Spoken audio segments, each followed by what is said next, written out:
Eight gate अभ्यास पुस्तिका भाषा भारती कक्षा 8 की जो पहला पाठ है बर्दे पूर्ण तैयारी एवं विषय निर्देश।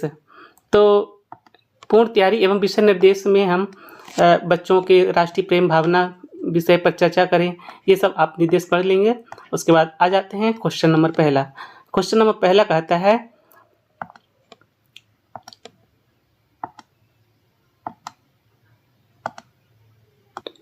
तो आइए आ जाते हैं बहुविकल्पी प्रश्न। बहुविकल्पी प्रश्न में सही उत्तर छांट कर लिखना है।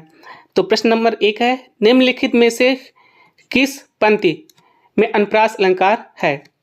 तय हर प्रकाश भर, काट अंध उर के बंधन स्तर, बरदे बीड़ा वादनी बरदे, या प्रिय स्वतंत्र रव अमृत मंत्र नव। इसका सही आंसर हो जाएगा सी नंबर। सी नंबर आप यहाँ पे लिख सकते हैं, बरदे बीड़ा वादनी बरदे। सेकंड क्वेश्चन है, अमृत पीयूष बिंदी बिंदी अभिनय पर्याप्त शब्दों में रिक्त स्थान के लिए उपयुक्त पर्यायवाची शब्द क्या करना है, लिखना है। पर्यायवाची शब्द कौन सा है? तो इसका हो जाएगा सुधा, सी ऑप्शन हो जाता है। यहाँ पे हम सी भर देते हैं। फिर बीड़ा, क्वेश्चन नंबर 3 है, बीड़ा बजाने वाली देवी कौन है? तो बीड़ा बजाने वाली देवी कौन है? तो 4 ऑप्शन है, लक्ष्मी, दुर्गा, पार्वती जी, सरस्वती जी। इसका सही आंसर हो जाएगा डी ऑप्शन, सरस्वती जी। तो अगला क्वेश्चन है,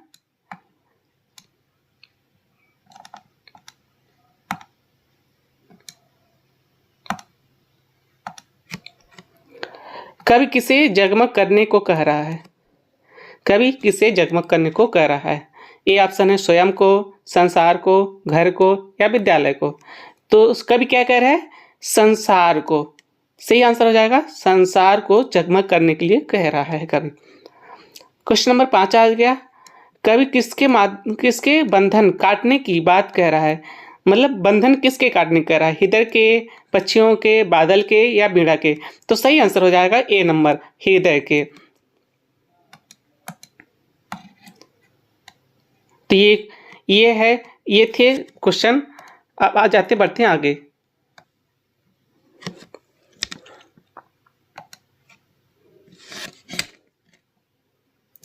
क्वेश्चन नंबर 6 में आ गए, बरदे कविता के रचयिता, बरदे कविता के रचयिता कौन है? तो बरदे कविता के रचयिता कौन है? निराला जी हैं। कवि ने भारत में बिंदी बिंदी मंत्र भरने की बात करी, किसका? अमृत का, अमृत मंत्र भरने की बात कही है। हिंदी कविता को बिंदी बिंदी छंद निराला जी ने की देन है। किसकी देन है? मुक्त छंद निराला जी की देन है। प्रकाश का विलोम शब्द अंधकार है। उपमा अलंकार के 4 अंग होते हैं। तो ये हो गया खाली स्थान। आ जाते हैं अब क्वेश्चन आंसर की तरफ। तो पहला क्वेश्चन है, जलद मंद्रव से कवि का क्या आशय है? तो जलद मंद्र ख से, ख नहीं होता है यहाँ, रब से कवि का आशय है बादलों की गंभीर ध्वनि से। जो बादल की जो गंभीर ध्वनि है उससे है कवि का आशय है। तो जलद मंद रब का आशय क्या है? ये आप बादलों की गंभीर ध्वनि से आशय है। अगला क्वेश्चन है, 12 नंबर है, कविता में कवि कौन सा निर्झर बहाने की बात कह रहा है? तो इसका आंसर हो जाएगा, कविता में कवि ने जान का निर्झर बहाने की बात कह रहा है। अगला क्वेश्चन है, बरदे कविता की मुख्य भावना क्या है? तो बरदे कविता की मुख्य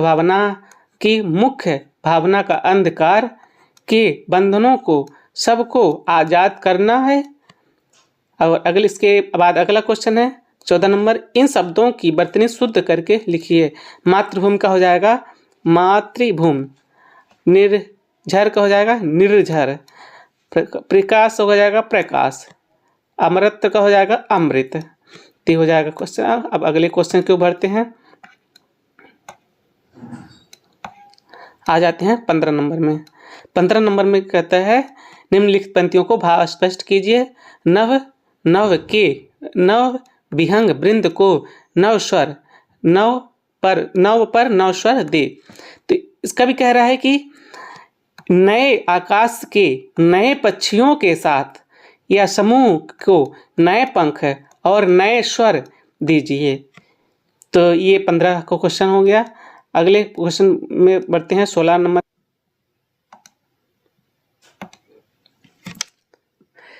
16 नंबर का है,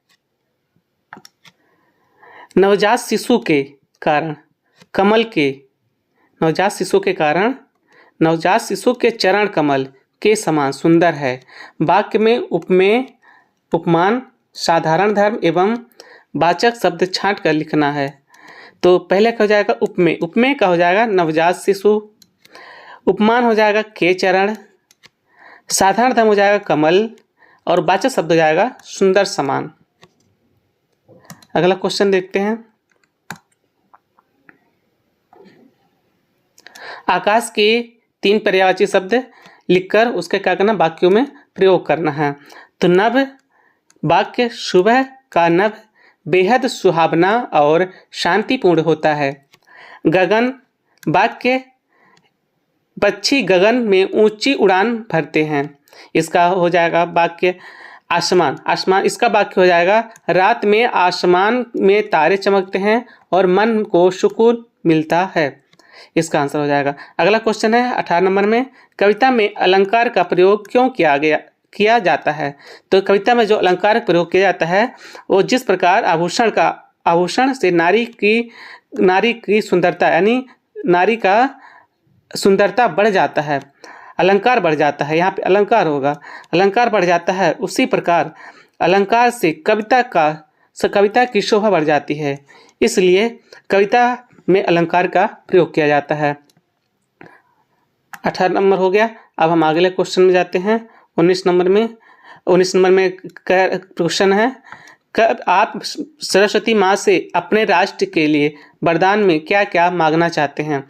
तो माँ सरस्वती से मैं राष्ट्र के लिए ज्ञान और शिक्षा का प्रसार, सृजनात्मकता और नवाचार, सद्भावना और एकता, सांस्कृतिक धरोहर का संरक्षण और अखंडता और समृद्धि की प्रार्थना करूँगा।